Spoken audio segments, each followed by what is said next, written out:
Bonjour les amis, j'espère que vous allez bien. C'est moi, ça va super bien. Et aujourd'hui, nous allons parler donc de feu tricolore. Comme dans la vidéo précédente, j'avais fait donc les feux tricolores, mais là-bas c'était pas assez, bon, c'était pas trop détaillé. C'était uniquement basé sur trois ampoules ou bien trois lampes ou trois LED. Vous voyez? Donc, c'était uniquement le rouge, jaune, vert. Donc, ici, nous supposons déjà qu'il y a une voie qui se croise. Ça, au niveau du rond-point, vous avez, ou pas une voie, vous avez deux voies qui se croisent en fait. Deux voies qui se croisent. De l'autre côté, il doit y avoir les feux et de l'autre côté, il doit y avoir les feux tricolores aussi. Donc, comment est-ce qu'on peut, à travers donc la logique câblée, donc faire l'effet tricolore. Ça, c'est la logique câblée. Je vous précise que ça, c'est la logique câblée. En fait, avec la logique programmée, c'est beaucoup plus facile. Comme les automates programmables, c'est beaucoup plus facile par rapport à ici. Mon logiciel Tia Portal ne marche pas assez bien. Je dois voir c'est quoi les soucis et puis pouvoir commencer à travailler dessus. Inch'Allah, si j'ai pu corriger le problème au niveau du Tia Portal, je vais donc faire l'effet tricolore là-bas pour vous montrer comment est-ce que ça fonctionne.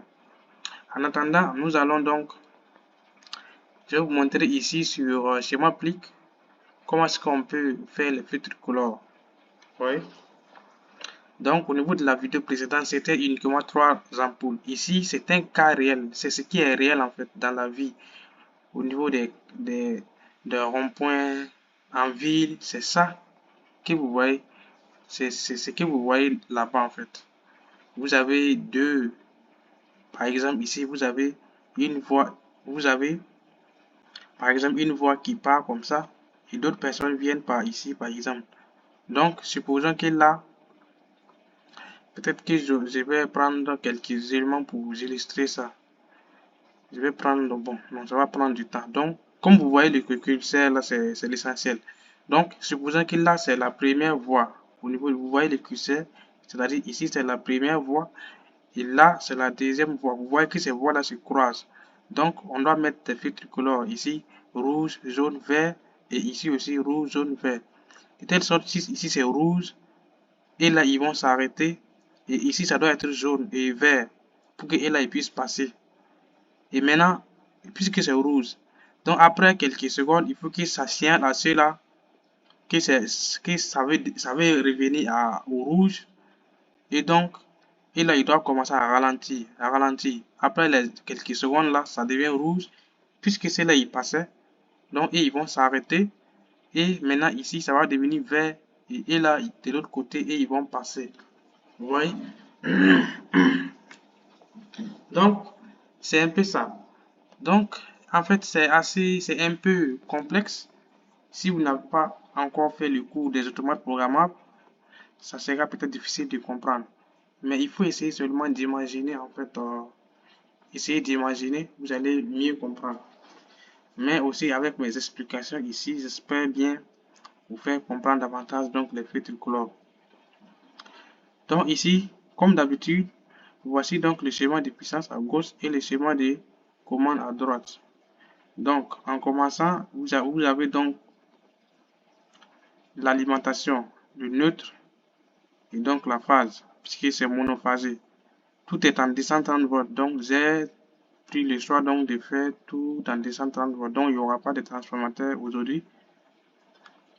Donc j'ai protégé chaque LED ou bien chaque lampe par un disjoncteur différentiel. Oui, différentiel.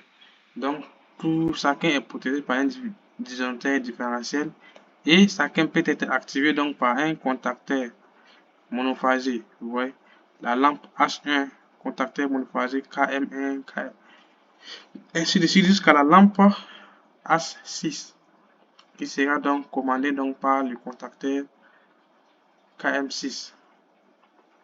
Donc,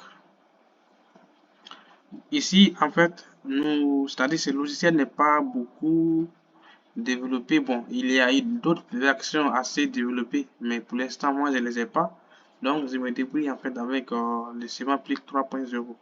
Je crois que c'est la base ici. Donc, ici, nous allons considérer que le H1, c'est le rouge. C'est le rouge, donc, de la voie 1. Nous allons considérer que le H1, c'est le rouge de la voie 1. Et le H2, c'est le vert de la voie 1. Et le H3, c'est le jaune de la voie 1. Vous voyez? Donc, c'est-à-dire, puisqu'au niveau de la voie 1, là, si c'est rouge, après rouge, ça va devenir vert. Après vert, ça va devenir jaune. Vous voyez? Donc, au niveau de la voie 2, voici les 3 LED ici. H4, H5, H6. Donc, au niveau de la voie 2, H4, c'est la lampe vert. Donc, c'est le vert de la voie 2. H5, c'est le jaune de la voie 2. Puisque après vert, automatiquement, ça vient à jaune. Non, je crois que oui. Après vert, ça vient automatiquement à jaune. Donc, H4, c'est le vert de la voie 2. H5, c'est le jaune de la voie 2. Et H6, c'est le rouge de la voie 2. Donc, vous comprenez avec moi que, donc, lorsque c'est rouge, après rouge, ça vient automatiquement à jaune et à vert. Après le vert, ça doit venir à orange ou bien à jaune. Vous voyez, non? Parce que lorsque c'est rouge, donc ça signale aux personnes de s'arrêter pendant un temps. Et pendant que ça signale à d'autres personnes, au niveau de cette voie par exemple, de s'arrêter, de l'autre côté c'est vert pour les dire de passer. Donc, lorsque c'est vert là, après quelques secondes, ça va revenir à jaune pour interpeller donc les passagers qui n'auront fait attention que ça va devenir rouge. Vous voyez? Donc, c'est comme ça. Donc, du coup, je vous explique comment est-ce que ça fonctionne. Donc, en fait, si vous comprenez bien ici, c'est que ça sera plus facile pour vous d'aller faire la programmation sur TIA Portal. TIA Portal, c'est donc c'est avec les automates programmables. Je vous ai dit que j'ai un souci avec le logiciel. Dès que je l'aurai, je vais faire donc des vidéos sur ça.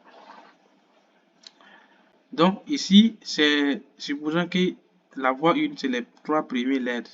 Et la voie 2, c'est les trois derniers LED. Donc, au niveau de H1, premièrement, ça va devenir rouge. Donc, on va temporiser ça à 30 secondes. Bon, mais pour des cas, pour gagner en temps, ici, nous n'allons pas prendre 30 secondes. Ici, nous allons prendre donc 5 secondes. Mais dans la vie, c'est-à-dire dans les villes, là, apparemment, c'est 30 secondes. Ou bien 25 comme ça. Donc, H1, supposons que c'est 30 secondes pour le rouge.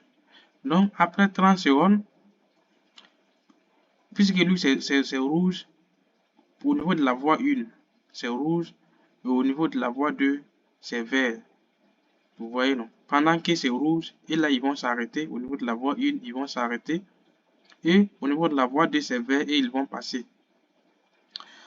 Ensuite, après, puisque ici c'est 30 secondes, au niveau de la voie 1, c'est 30 secondes. Au niveau de la voie 2, ça sera 25 secondes. Donc, après 25 secondes, ça va passer au jaune. Pour interpeller donc ceux de la voie 2 qu'ils doivent s'arrêter parce que le feu veut devenir rouge. Donc, le jaune, ou bien orange par exemple, c'est jaune ou bien orange. Donc, lui, il va faire, on va le temporiser à 5 secondes. On va le temporiser à 5 secondes. Donc, après 5 secondes, donc, il va passer au rouge pour interpeller, pour dire aux passagers donc, de la voie 2 que c'est rouge, et ils doivent s'arrêter. Donc, les 25 ici, du vert, plus les 5 secondes, ça fait les 30. Ça fait 30 secondes. Donc, en gros, pendant que lui, il sera rouge, lui, il va passer aussi au vert. Vous voyez, non? Donc, ici, c'est 30 secondes. Et donc, là, c'est 25 secondes. plus 5 secondes. L'ensemble fait 30 et il va passer au rouge et lui, il va passer au vert. Vous voyez, non? Donc, pendant que, et là, ils sont arrêtés, et là, ils sont en train de passer.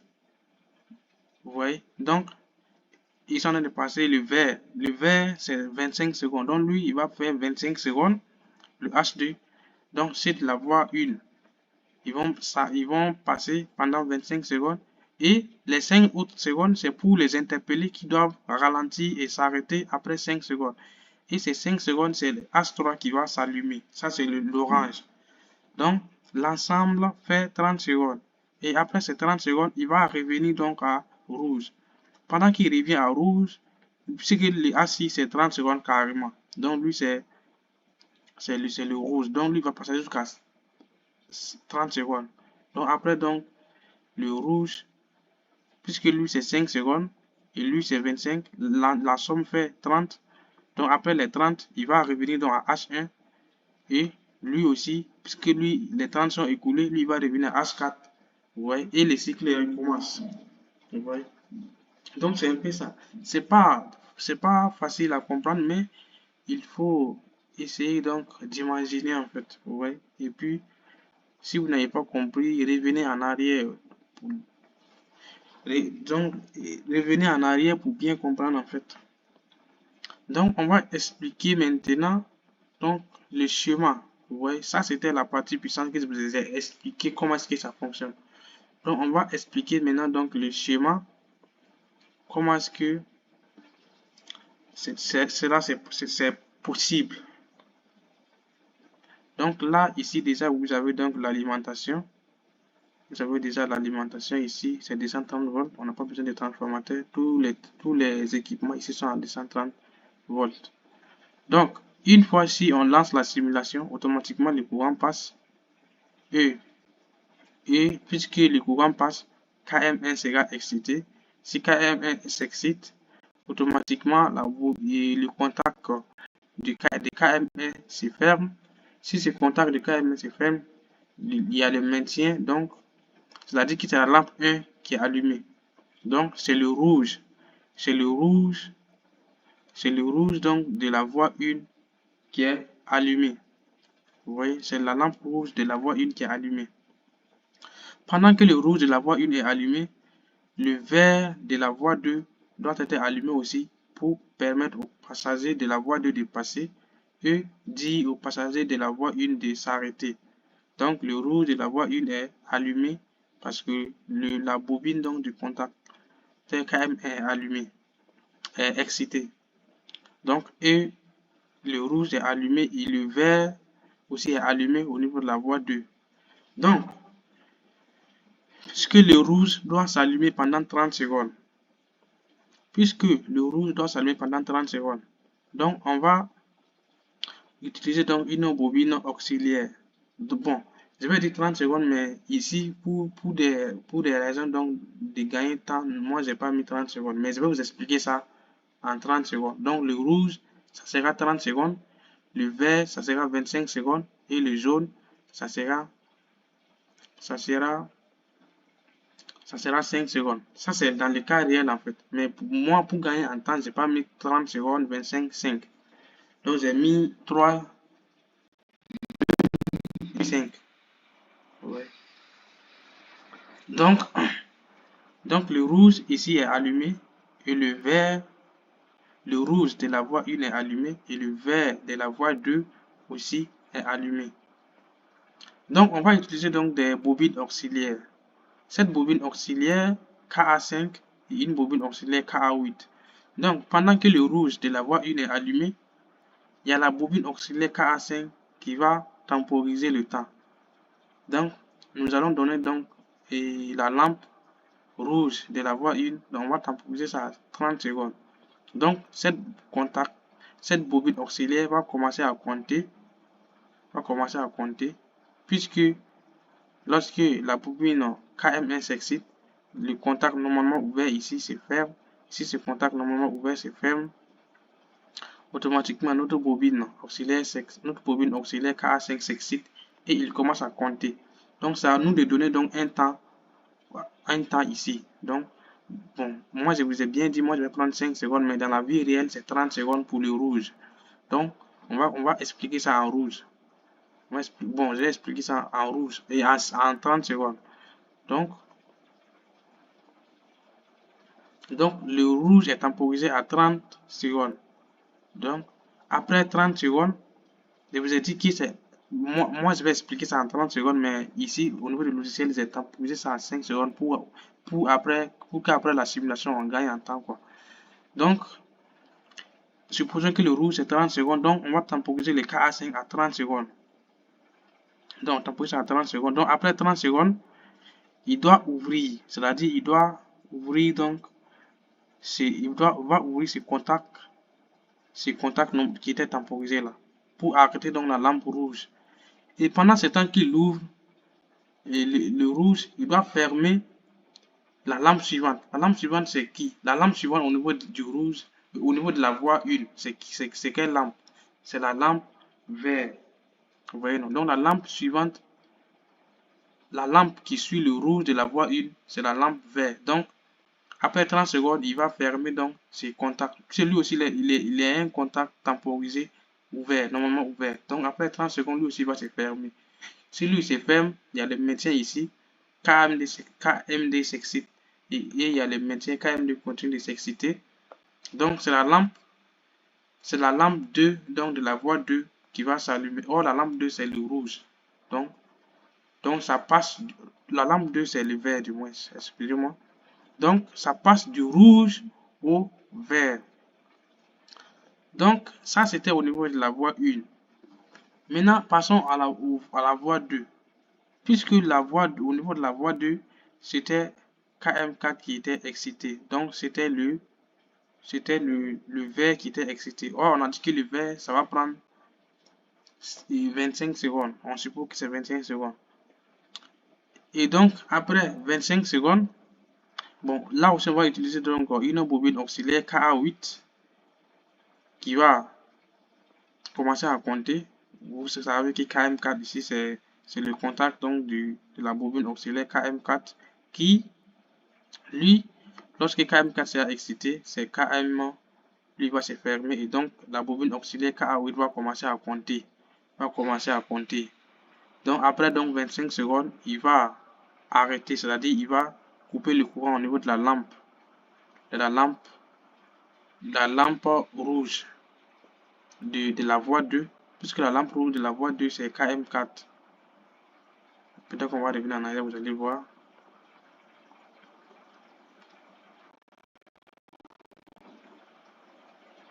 Vous voyez donc KM4. Donc KM4, vous voyez, ça c'est la lampe rouge de la voie 2. Et ça, KM1, c'est la lampe. Non, KM4, c'est la lampe verte. C'est la lampe verte, autant pour moi. Donc, KM1, c'est la lampe rouge de la voie 1. KM2, c'est la lampe verte de la voie 1.